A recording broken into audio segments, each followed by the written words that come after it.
নমস্কার সকলকে, শিক্ষা নিকেতন কোচিং সেন্টারে সকলকে স্বাগত জানাই। আজকে আমাদের আলোচনার বিষয় হচ্ছে বাংলা ব্যাকরণ। আমার ছাত্রছাত্রীরা সকলেই প্রায় বলে থাকেন যে স্যার বাংলা ব্যাকরণের ক্লাসটা আরেকবার করালে ভালো হয়। তাই তাদের আলোচনার স্বার্থে এবং তাদের পরবর্তীকালে বোঝার স্বার্থে আমি এই অনলাইনে এটা করার চেষ্টা করছি। তো বাংলা ব্যাকরণ বুঝতে গেলে আগে যেটা বুঝতে হবে সেটা হচ্ছে বাংলা ব্যাকরণের থট বা ভাবনা, কী ওপরে দাঁড়িয়ে আছে বাংলা ব্যাকরণটা।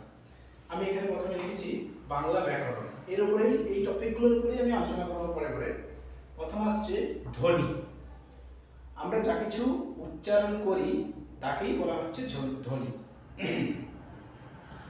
মানুষ যা কিছু আওয়াজ উচ্চারণ করে তাকে বলা হচ্ছে ধ্বনি। এই ধ্বনি দুভাগে ভাগ করা হয়, একটা হচ্ছে বিভাজ্য ধ্বনি, একটা হচ্ছে অবিভাজ্য ধ্বনি। বিভাজ্য মানে যে ধ্বনিকে ভাগ করা যায়, অবিভাজ্য মানে যেটাকে ভাগ করা যায় না।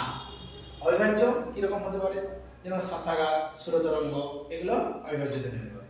বিভাজ্য ধ্বনি হচ্ছে যেগুলো আমরা ভাগ করি, ভেঙে ফেলি, স্বরধ্বনি, ব্যঞ্জন ধ্বনি। এবার আসছি একবারে বেসিক লেভেল থেকে যদি ধ্বনি পরিবর্তন বা ধ্বনি যদি শেখাই তাহলে কি হবে। ধ্বনির পরে আসছে বর্ণ। বর্ণ কাকে বলবো? ধ্বনির লিখিত রূপকে বলা হয় বর্ণ। ধ্বনির লিখিত রূপকে কি বলে? ধ্বনির লিখিত রূপকে বলা হয় বর্ণ। ধ্বনির লিখিত রূপ হচ্ছে বর্ণ। কি হলো? ধ্বনির লিখিত রূপ হচ্ছে বর্ণ। এই বর্ণ দুটো ভাগে ভাগ করা হচ্ছে, একটা হচ্ছে স্বরবর্ণ আর একটা হচ্ছে ব্যঞ্জন বর্ণ। যেরকম আমি যদি বলি, আমি একটা অ এই শব্দটা আমি বললাম, ওকে, কালিটা নেই, কালিটা একটু আমি করে নিচ্ছি। এই শব্দটা আমি বললাম, এই শব্দটা যখন আমি বলছি তখন হচ্ছে কি না, তখন হচ্ছে সেটা ধ্বনি। আর এই কথাটাকে যখন আমি লিখছি, খাতায় তার প্রতিরূপ দিচ্ছি, তখন তাকে বলা হচ্ছে বর্ণ। এই যে আমি লিখলাম, এই অটা হচ্ছে কি, ওটা হচ্ছে বর্ণ। ওকে, বর্ণ তো বলে গেছে, একটা হচ্ছে স্বরবর্ণ আর হচ্ছে ব্যঞ্জন বর্ণ। এবার বলবে যে স্যার স্বরবর্ণ ব্যঞ্জন বর্ণ কাকে বলে বলছেন? স্বরবর্ণ ব্যঞ্জন বর্ণ কাকে বলে? স্বর সহযোগে যে বর্ণ উচ্চারিত হয় তাকে বলা হচ্ছে স্বরবর্ণ। আর ব্যঞ্জন বর্ণ কাকে বলবো না, যে বর্ণটাকে স্বরের সহযোগে উচ্চারিত হয়। যেরকম আমি যদি বলি যেটা মুক্তভাবে উচ্চারিত হয় তাকে বলে স্বরবর্ণ। যেরকম অ এই বর্ণটা মুক্তভাবে উচ্চারিত হচ্ছে, এটা হচ্ছে স্বরবর্ণ।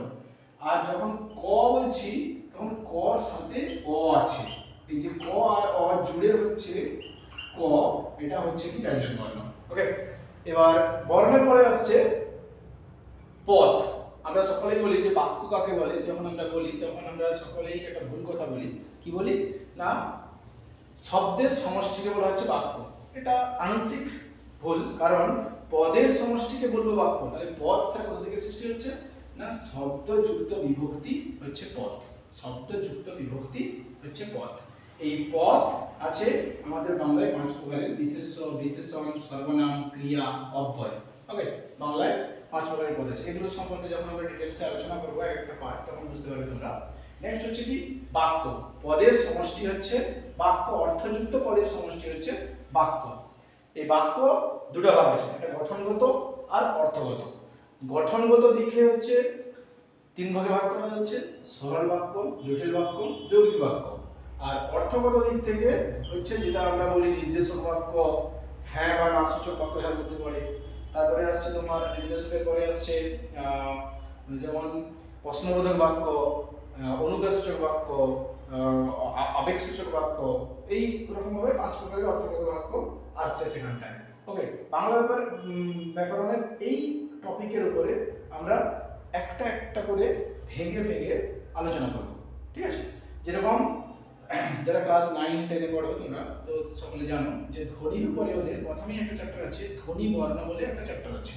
ওকে, আমি যখন পরে করব তখন এই ধ্বনির উপরে শুধুমাত্র আলোচনা করব, ঠিক আছে? ধ্বনি বর্ণ যে চ্যাপ্টারটা আছে ধ্বনির উপরে আলোচনা করব। ধ্বনির উপরে আলোচনাটা হলে তখন তোমরা বুঝতে পারবে যে বিভাজ্য ধ্বনি, অবিভাজ্য ধ্বনি, স্বরধ্বনি, ব্যঞ্জন ধ্বনি ভাগগুলো কি বা এগুলো কি, ঠিক আছে?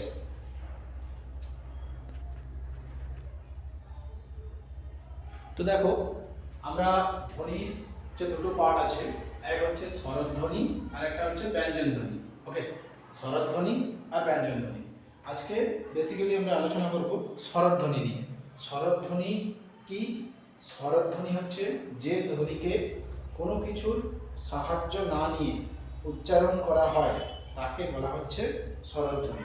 যেরকমভাবে যদি আমি বলি যে স্বরধ্বনি কি হবে না, স্বরধ্বনি হচ্ছে সেই ধ্বনি যে ধ্বনিটা, স্বরধ্বনি হচ্ছে সেই ধ্বনি যে ধ্বনিটাকে কারোর সাহায্য না নিয়েই আমি উচ্চারণ করতে পারি। ঠিক আছে? এই স্বরধ্বনির মধ্যে কতগুলো ভাগ পড়ে। এক হচ্ছে মৌলিক স্বর, যাকে নিয়ে আমরা আলোচনা করবো। যারা 9-এ পড়ো, ক্লাস 9-এ, তাদের একটা চ্যাপ্টার আছে ধ্বনি ও বর্ণ বলে একটা চ্যাপ্টার আছে। সেই চ্যাপ্টারেই, সেই অধ্যায়ে এটা মৌলিক স্বর আসবে। এই যে এটাকে নিয়ে আলোচনা। মৌলিক স্বর মানে যে স্বরগুলোকে ভাঙলে অন্য স্বর পাওয়া যায় না। ঠিক আছে? কোনো স্বর পাওয়া যাবে না। এবার এই মৌলিক স্বরগুলো কি? অ, আ, ই, উ, এ, ও, এ। এই 7টা হচ্ছে 2, 4, 6, 7টা। এই 7টা হচ্ছে মৌলিক স্বরধ্বনি। যৌগিক স্বরধ্বনি কি? দুটো মৌলিক স্বরধ্বনির সংযোগে যে ধ্বনি সৃষ্টি হয় তাকে বলা হচ্ছে যৌগিক স্বরধ্বনি। ওই আর ও। ঠিক আছে? যদিও সুনীতি কুমার চট্টোপাধ্যায়ের মতে 25টি স্বরধ্বনি যৌগিক স্বরধ্বনি রয়েছে, তাও লিখিত রূপ যৌগিক স্বরধ্বনির দুটো, একটা হচ্ছে ওই আর হচ্ছে ও। ঠিক আছে? আর যে স্বরধ্বনিগুলো অর্ধেকভাবে উচ্চারিত হয় তাকে বলা হচ্ছে অর্ধ স্বরধ্বনি। অর্ধ স্বরধ্বনি মানে যারা শব্দের শেষে অর্ধভাবে উচ্চারিত হয়। ঠিক আছে? হর্ষস্বর যারা কম সময়ে উচ্চারিত হয়, অয়ু ই বলে একটা কথা বলি, অয়ু, অ, ই, উ আর রি, এগুলো হচ্ছে কি না হর্ষস্বর। প্লুতস্বর একটু পরে বলছি অর্ধস্বর। অর্ধস্বর যদি বলি অ, এ, হস্যই, এগুলো হচ্ছে কি অর্ধস্বর। ঠিক আছে? অর্ধেকভাবে উচ্চারিত হয়। কথা বলি। তারপর হচ্ছে প্লুতস্বর। প্লুতস্বরটাকে আমি একটু পাশে লিখে বোঝাচ্ছি। প্লুতস্বরটা ব্যাপারটা কি? প্লুতস্বর হচ্ছে একটা টান দিয়ে দিয়ে উচ্চারণ করা। টান দিয়ে দিয়ে উচ্চারণ করি। যারা গান করে তারা নিশ্চয়ই জানো। আমরা বলি যে সা রে গা মা। এবার সা রে, পদ্মাবতী মাঝি একটা মানিক বন্দ্যোপাধ্যায়ের একটা উপন্যাস সেখানে আছে যদু হে, এই যে যদু হে এ এ এ এরকম যাচ্ছে, এটাকে বলা হচ্ছে প্লুতস্বর। এটা স্বরকে যখন টেনে উচ্চারিত করা হয় তাকে বলা হচ্ছে প্লুতস্বর। ওকে? এই প্লুতস্বর বলবো যে স্বরটাকে প্রলম্বিত করা হয় বা টেনে উচ্চারিত করা হয় তাকে বলা হচ্ছে প্লুতস্বর। যদু হে, এই যে কথাগুলো, একে বলা হচ্ছে কি না, একে বলা হচ্ছে প্লুতস্বর। ওকে? তো আজকে এই পর্যন্তই থাকলো। এরপরের দিন আমি স্বরধ্বনির যে ভাগগুলো আছে 9-এর, তার ভাগগুলো আমি শেখাবো। ওকে? ঠিক আছে?